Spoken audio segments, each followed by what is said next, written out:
उसने मेरे होठों से अपने होठ चिपका लिए। इधर मेरे हाथ उसकी मोम को मसलते ही जा रहे थे, कभी खूब दबाते, कभी मसलते।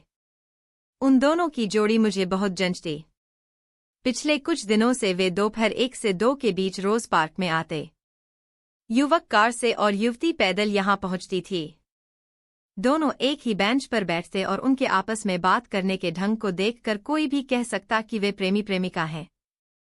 मैं रोज जिस जगह घास पर बैठती थी वहां माली ने पानी दे दिया तो मैंने जगह बदल ली। मन में उनके प्रति उत्सुकता थी, इसलिए उस रोज मैं उनकी बेंच के काफी पास शाल से मुंह ढक कर लेटी हुई थी। जब वे दोनों पार्क में आए, उनके बातचीत का अधिकांश हिस्सा मैंने सुना। युवती का नाम अर्चना और युवक का संदीप था। न चाहते हुए भी मुझे उनके प्रेम संबंध में पैदा हुए तनाव व खिंचाव की जानकारी मिल गई। नाराजगी व गुस्से का शिकार होकर संदीप कुछ पहले चला गया। मैंने मुंह पर पड़ा शाल जरा सा हटाकर अर्चना की तरफ देखा तो पाया कि उसकी आंखों में आंसू थे। मैं उसकी चिंता व दुख दर्द बांटना चाहती थी। उसकी समस्या ने मेरे दिल को छू लिया था, तभी उसके पास जाने से मैं खुद को रोक नहीं सकी। मुझ जैसी बड़ी उम्र की औरत के लिए किसी लड़की से परिचय बनाना आसान होता है। बड़े सहज ढंग से मैंने उसके बारे में जानकारी हासिल की। बातचीत ऐसा हल्का फुल्का रखा कि वह भी जल्दी ही मुझसे खुल गई। इस सार्वजनिक पार्क के एक तरफ आलीशान कोठियां बनी हैं और दूसरी तरफ मध्यम वर्गीय आय वालों के फ्लैट्स हैं। मेरा बड़ा बेटा अमित कोठी में रहता है और छोटा अरुण फ्लैट में। अर्चना भी फ्लैट में रहती थी। उसकी समस्या पर उससे जिक्र करने से पहले मैं उसकी दोस्त बनना चाहती थी। तभी जिद करके मैं साथ साथ चाय पीने के लिए उसे अरुण के फ्लैट पर ले आई। छोटी बहू सीमा ने हमारे लिए झटपट अदरक की चाय बना दी। कुछ समय हमारे पास बैठकर वह रसोई में चली गई। चाय खत्म करके मैं और अर्चना बालकनी के एकांत में आ बैठे। मैंने उसकी समस्या पर चर्चा छेड़ दी। अर्चना, तुम्हारी व्यक्तिगत जिंदगी को लेकर मैं तुमसे कुछ बातें करना चाहूंगी। आशा है कि तुम उसका बुरा नहीं मानोगी। यह कहकर मैंने उसका हाथ अपने दोनों हाथों में लेकर प्यार से दबाया। मीना आंटी, आप मुझे दिल की बहुत अच्छी लगी हैं। आप कुछ भी पूछे या कहें, मैं बिल्कुल बुरा नहीं मानूंगी।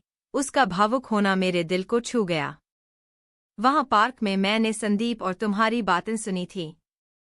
तुम संदीप से प्रेम करती हो। वह 1 साल के लिए अपनी कंपनी की तरफ से अगले माह विदेश जा रहा है। तुम चाहती हो कि विदेश जाने से पहले तुम दोनों की सगाई हो जाए। संदीप यह काम लौट कर करना चाहता है। इसी बात को लेकर तुम दोनों के बीच मनमुटाव चल रहा है ना? मेरी आवाज में उसके प्रति गहरी सहानुभूति के भाव उभरे। कुछ पल खामोश रहने के बाद अर्चना ने चिंतित लहजे में जवाब दिया, आंटी, संदीप और मैं एक दूसरे के दिल में 3 साल से बसते हैं। दोनों के घर वालों को हमारे इस प्रेम का पता नहीं है। वह बिना सगाई के चला गया तो मैं खुद को बेहद असुरक्षित महसूस करूंगी। क्या तुम्हें संदीप के प्यार पर भरोसा नहीं है? भरोसा तो पूरा है, आंटी, पर मेरा दिल बिना किसी रस्म के उसे अकेला विदेश भेजने से घबरा रहा है। मैंने कुछ देर सोचने के बाद पूछा, संदीप के बारे में माता पिता को न बताने की कोई तो वजह होगी। आंटी, मेरी बड़ी दीदी ने प्रेम विवाह किया था और उसकी शादी तलाक के कगार पर पहुंची हुई है। पापा मम्मी को अगर मैं संदीप से प्रेम करने के बारे में बताऊंगी तो मेरी जान मुसीबत में फंस जाएगी। और संदीप ने तुम्हें अपने घरवालों से क्यों छिपा कर रखा है?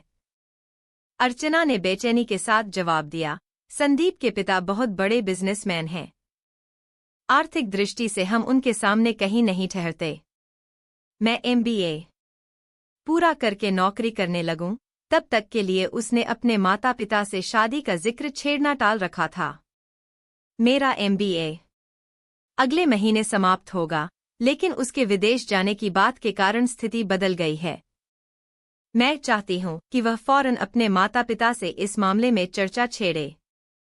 अर्चना का नजरिया तो मैं समझ गई, लेकिन संदीप ने अभी विदेश जाने से पहले अपने माता पिता से शादी का जिक्र छेड़ने से पार्क में साफ इनकार कर दिया था और उसके इनकार करने के ढंग में मैंने बड़ी कठोरता महसूस की थी। उसने अर्चना के नजरिए को समझने की कोशिश भी नहीं की थी। मुझे उसका व्यक्तित्व पसंद नहीं आया था। तभी दुखी व परेशान अर्चना का मनोबल बढ़ाने के लिए मैंने उसकी सहायता करने का फैसला लिया था।